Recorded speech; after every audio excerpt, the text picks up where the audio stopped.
बिस्मिल्लाहिर्रहमानिर्रहीम। अस्सलाम वालेकुम व्यूअर्स, मैं वेलकम करती हूँ आपका अपने यूट्यूब चैनल ड्रेसिंग मेनिया पर। ऑर्गेन्जा का इस्तेमाल आजकल ड्रेसेस में बहुत ज़्यादा इन है। इसके ऊपर हम पिनटक्स को स्टिच करें या प्लीट्स को स्टिच करें, हम किस तरीके से इसका ख्याल रख सकते हैं, किस टाइप का फैब्रिक हमें बाय करना चाहिए, क्या ये डाइबल है, सारी डिटेल्स आज मैं आपसे शेयर करने जा रही हूँ। यहाँ पे जो आप फैब्रिक देख रहे हैं, नॉर्मली अगर आप ब्रांड्स के ड्रेसेस लेती हैं तो ऑर्गेन्जा ये वाली ली जाती है। इसमें थोड़ा सा टेक्सचर ऐसा आता है कि जैसे ये कॉटन बेस्ड है। इसके ऊपर सिलवटें भी वैसी ही पड़ती हैं जैसे कॉटन के फैब्रिक के ऊपर होता है। दूसरा कपड़ा जो मैं आपको दिखा रही हूँ ये है टिश्यू।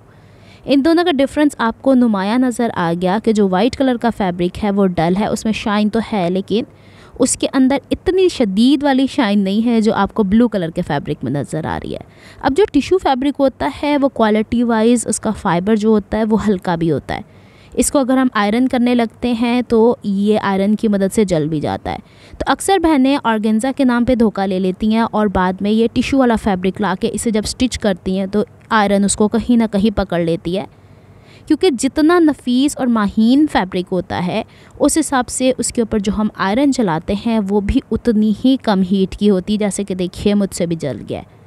बताने का मकसद ये है कि आपको अपनी आयरन का टेम्परेचर कंट्रोल करना पड़ता है किसी भी फैब्रिक के ऊपर करने के लिए, चाहे वो लॉन हो, कॉटन हो, शिफॉन हो, कुछ भी हो।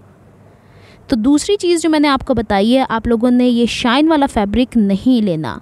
वो लोग जो कि दुपट्टास बेचते हैं, ख़ासकर जिनसे आप डाई कराते हैं, उनके पास अगर आप जाएंगे, उनसे कहेंगे कि आपको कॉटन बेस्ड ऑर्गेन्जा का फैब्रिक दे दें तो वो आपको वो वाला देंगे जो वाइट, वो मिलता ही वाइट है, उससे आप डाई करवा सकते हैं। वो ब्लैक कलर में भी डाई हुआ बाजुकात वो रखते हैं क्योंकि black and white commonly use होता है, तो उन्होंने पूरे थान ब्लैक कलर के रंगवा के रखे हुए होते हैं। तो उम्मीद है आपको यहाँ पे डिफरेंस समझ में आ गया है। दूसरी चीज़ देखिएगा कि ये वाला फैब्रिक आप कभी भी कैंची की मदद से इस तरह जैसे हम लॉन कॉटन के कपड़े के ऊपर निशान लगा के काटते हैं वैसे नहीं कटता। यह हमेशा इस तरीके से खींच के फाड़ा जाता है। इसका फ़ायदा ये हो जाता है कि इसके किनारे थोड़े थोड़े राउंड हो जाते हैं।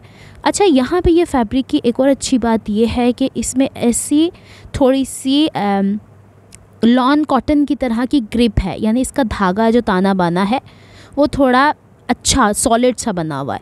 इसको जब आप आयरन भी करती हैं तो ये देखें जैसे इस्त्री से पहले थोड़ा बहुत मैंने लगा भी दिया है तो भी ये प्रॉपर हो गया है। तो बताने का मकसद ये है कि कोशिश करें कि जो सूती टाइप का ऑर्गेन्जा है या उनसे कहें जो दुपट्टों में इस्तेमाल होता है, और इसके आप दुपट्टे भी बनाती हैं ना, तो ये टिकने वाले हैं। अच्छा जनाब, अब बारी आती है कि हमने पिनटक्स किस तरीके से स्टिच करनी है। 9 इंच हाइट का मैंने फैब्रिक लिया। अब आपने जो भी पैच बनाना है उसका डबल और 1 इंच एक्स्ट्रा लेंगी ताकि वो जब हम पलटे में स्टिच करें तो निकल जाए। अब आपने देखा मैंने कैसे इसका ट्रायंगल बनाया। फिर इसके बाद जितनी चौड़ाई के ऊपर आपने निशान लगाने हैं, भले आप सीधे निशान लगाएं, भले आप आड़े निशान लगाएं, आड़ों में ज़्यादा खूबसूरती आती है, वो आपने यूँ इस तरीके से लगाने ताकि जब हम इसे प्रेस करने लगें, यानी इसकी हर एक पिनटक के लिए हम लोग क्रीज़ बनाने लगें, तो हमारे पास एक गाइडलाइन मौजूद हो दोनों तरफ। पूरे के पूरे फैब्रिक पे लाइनें नहीं खींचनी।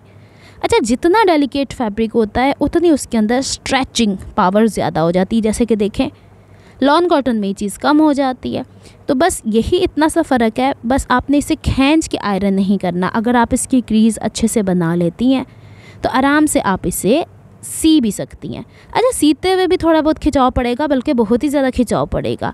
इससे घबराने की ज़रूरत नहीं है, उसको हम इस्त्री से ओवरकम करते हैं। मैं आपको एक मज़ीद और तिरछापन इसका इस्त्री करके दिखा देती हूँ।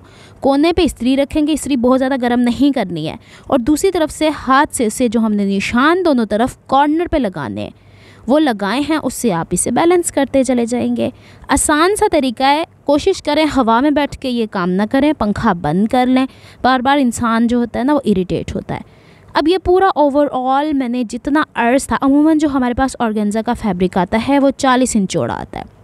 अब हमने क्या करना है, जिस तरीके से पिनटक्स मैंने आपको स्टिच करनी बताई हुई है वैसे ही यहाँ पे थोड़े से एक्सपेरिमेंट्स भी करके दिखाऊंगी, क्योंकि अगर मैं गलती करके नहीं दिखाऊंगी तो उसको हम ठीक कैसे करेंगे।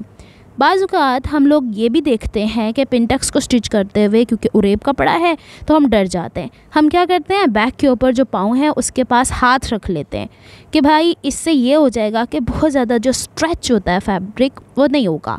लेकिन इसका डिसएडवांटेज यहाँ पे इस वाले फैब्रिक पे ये होगा कि चूँकि ये पहले ही स्लिपरी है, बेशक ये कॉटन बेस्ड है लेकिन ये रेशमी ही है, ये पाँव से खिसकेगा इधर उधर। तो आपने पीछे हाथ रख के सिलाइयाँ नहीं लगानी है, आपने बखिए का साइज़ बड़ा नहीं करना है, आप लोगों ने बहुत स्पीड से इसके ऊपर पिंटक्स नहीं स्टिच करनी है। यहाँ पे आप लॉन कॉटन के हिसाब से समझिए कि उससे 2 गुना और स्लो काम करेंगी। छोटे छोटे पोर्शंस आप सिलाई करेंगी और उसको जब अगला हिस्सा स्टिच करने लगती हैं, पिछले वाले हिस्से में आप लोगों ने नीडल कपड़े के अंदर फंसानी है, फिर काम करना है। लॉन में तो चल जाता है ना। अब आप जब इसे यूं कर रही हैं स्टिच पिंटक्स की सूरत में, तो गुलाई आ रही है, मेरे भी आ रही है, लेकिन पहले मैंने जो स्टिच की थी वो देख रही हैं आप, उसके अंदर छोटे छोटे पोर्शंस में कट से नुमायाँ हो रहे हैं। वो जब मैं इस्त्री करूँगी आपको उसका फ़र्क पता चलेगा। लेकिन जो मैंने ये ओवरऑल स्टिच किया है, इसका पता क्या फ़ायदा हुआ, यानी जिसके पीछे मैंने हाथ रख के नहीं स्टिच किया, उसका फ़ायदा ये हो गया है कि वहाँ पे मेरी जो ये मैं पिंटक्स स्टिच कर रही हूँ, इससे कभी मेरा फुट जो हाथ रखने का डिसएडवांटेज भी बता देती हूँ। यानी अगर वो बात की जाए या तू बात की जाए तो एक ही नतीजा निकलता है कि अगर हम हाथ पीछे रख के काम कर रहे हैं तो हमारी पिंटक कहीं से मोटी, कहीं से पतली, जिगजैग बन रही है, वो खूबसूरती नहीं आएगी। आप इसे आज़ाद छोड़ के काम करेंगी तो आपके काम में एक जितनी चौड़ाई आएगी।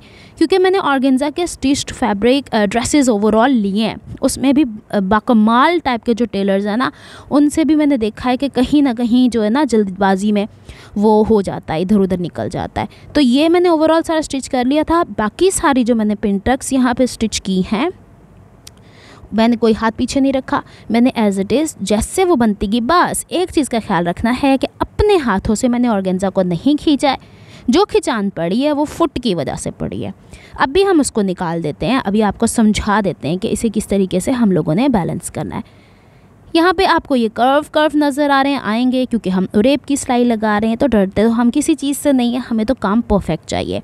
चलें जी, अब हम इसको आयरन कैसे करेंगे। ये पूरा रोल हो गया हुआ है, इसे आप कीजिए यूँ फ्लैट करने के बाद जिस रुख पे आपने इसे स्टिच किया वहाँ पे देख रही हैं आप खिंचान आ रही है, और जो छोटा वाला हिस्सा ना ये वाला, इसकी तरफ खिंचान बराबर करने के लिए किसी बच्चे को खड़ा कर ले वहाँ पे, उसे बोले वहाँ पे प्रेशर डाल के रखे। अब आपने जो आयरन करनी है वही पिंटक्स की एक डायरेक्शन में और उस तरफ को खिंचान दे के आपने ये कपड़ा लंबाई चौड़ाई में बराबर कर लेना है, ठीक है ना। बस इतना सा काम है जो आप लोगों को करना है। ये हो गई है बराबर से, मैंने इसीलिए डार्क कलर का कपड़ा नीचे बिछाया है, और ये वो वाली प्लीट या पिंटक है जो कि मैंने आप लोगों को पीछे हाथ रख के बताया था ना। देखें फ़र्क कितना है, बाकी सारी स्मूथ एक जैसी चौड़ाई की आई हैं। तो मैंने सारी डिटेल्स इसमें ऐड कर दी हैं। अब हम क्या करेंगे, इसको यूँ डबल करेंगे। आप लोगों ने शर्ट के दामन पे, स्लीव के आगे जब लगाना है कोशिश करें कि आप डबल ही लगाएं। और हमने एक तरफ को तिरछी बनाई है ना, तो जब हम फोल्ड करेंगे तो इसका लुक सामने से आएगा जैसे हमने बॉक्स स्टिच किए हैं। अगर आपको मेरी एफर्ट्स पसंद आती हैं तो please like my videos, subscribe to my channel, hit on the notification bell for more updates. ये वाला पैच आपको किसी ड्रेस पे इंशाल्लाह नज़र आएगा, क्योंकि मैंने अभी आपको लेस भी दिखा देनी है जिसके साथ मैंने इसको बैलेंस किया है। और मैं डिफरेंट ऑप्शंस भी दे देती हूँ कि आप इसको किस तरीके से मैनेज कर सकती हैं, क्योंकि वैरायटी ऑफ लेसेस आपको बाज़ार से मिलती हैं। कोशिश ये करनी बहुत भारी लेस ऑर्गेन्जा के बॉटम पे मत लगाया करें, इससे खिंचान पड़ती है। और मैंने सारी डिटेल्स ऐड कर दी। यहाँ पल्टे के साथ अटैच करेंगे इसको, स्लीव के साथ, दामन के साथ या पंजे के साथ, जैसे भी आपकी मर्ज़ी हो, मैंने बनाना बता दिया है। आप इसके यहाँ बॉटम पे लेस लगा सकती हैं। कोशिश करें जो ऊपर से लगने वाली है, जो दब के लगने वाली वो मत लगाएगा। अगर आपको यहाँ पे लगानी है, अगर आप चाहती हैं कि इन पिंटक्स के बीच में कोई बारीक सी लेस लगानी, वो पहले लगाएंगी, पहले पिंटक प्रेस कर लेंगी, फिर लेस लगाएंगी, फिर इसको चौड़ाई के रुख पे जैसे मैंने फ़ोल्ड किया है वो आप फ़ोल्ड करेंगी। या फिर अगर आप चाहती हैं कि आप इसे स्लीव के ऊपर कोने पे लगा दें तो आप पलटे के साथ लगा देंगी। बहुत सारे ऑप्शन है इसे इस्तेमाल करने के, जैसे कि ये। उम्मीद है आपको सारी डिटेल्स समझ में आई होंगी, आपके लिए फ़ायदेमंद रहेगी ये वीडियो। मिलती हूँ मैं किसी नेक्स्ट वीडियो में नए प्रोजेक्ट आइडिया को लेके, तब तक के लिए अल्लाह हाफिज़।